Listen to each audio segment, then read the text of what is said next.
¿Qué tal? Soy Javier Garza Ramos para Latinus, ya en la víspera de que entre el nuevo Congreso de la Unión, el que acompañará a la presidenta Claudia Sheinbaum, por lo menos en la primera mitad de su sexenio, y estamos viendo una situación inédita en México, por lo menos en 36 años.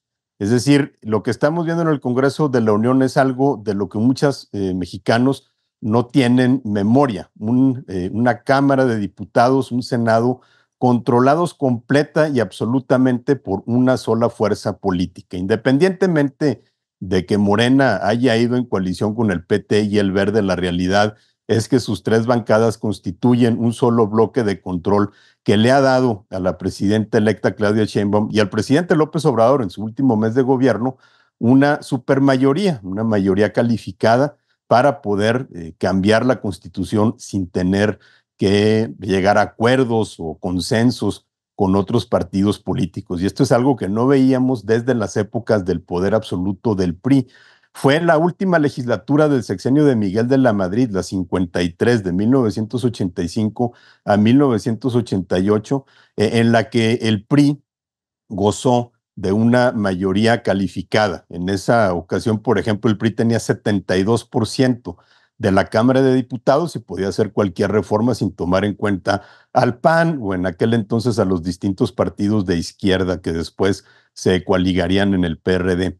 En 1988, a raíz de la competencia reñida que hubo en ese año entre Carlos Salinas y Cuauhtémoc Cárdenas, el porcentaje del PRI en el Congreso de la Unión bajó. Llegaron nada más a controlar el 52% de la Cámara de Diputados. Una mayoría absoluta, cierto, pero no la suficiente como para poder cambiar la Constitución al antojo del entonces presidente de la República, de Carlos Salinas, que tuvo que entonces buscar acuerdos principalmente con el PAN para llevar a cabo algunas de las principales reformas de su sexenio. Por ejemplo, el cambio de régimen de la propiedad de la tierra, la desaparición del ejido con los cambios al artículo 27, la nacionalización de los bancos y otras empresas estatales, el reconocimiento a las iglesias, por ejemplo, en los cambios al artículo 130.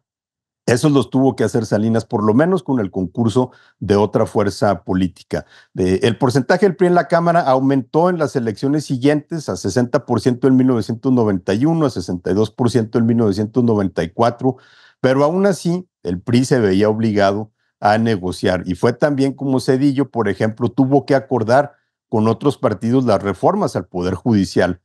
A principios de 1995, justo las reformas que le dieron cuerpo a la actual composición de la Suprema Corte y del Consejo de la Judicatura Federal, lo que hoy quiere desmantelar la 4T. Fue un gran acuerdo entre el PRI, el PAN y el PRD en 1996, lo que hizo nacer el actual sistema que rige nuestras elecciones, el Instituto Federal Electoral, que después cambió al INE, que ahora también quiere desmantelar la 4T, Morena y sus aliados. En 1997, por supuesto, el PRI pierde la mayoría absoluta en la Cámara de Diputados, ya no puede aprobar ni siquiera leyes sin el concurso de otros partidos, y esa fue la constante hasta 2018, un equilibrio de fuerzas en el Congreso en el que tenía que haber por fuerza acuerdos. Muchos de los organismos autónomos que ahora quiere desaparecer López Obrador y Claudia Sheinbaum se crearon también en ese ambiente con el concurso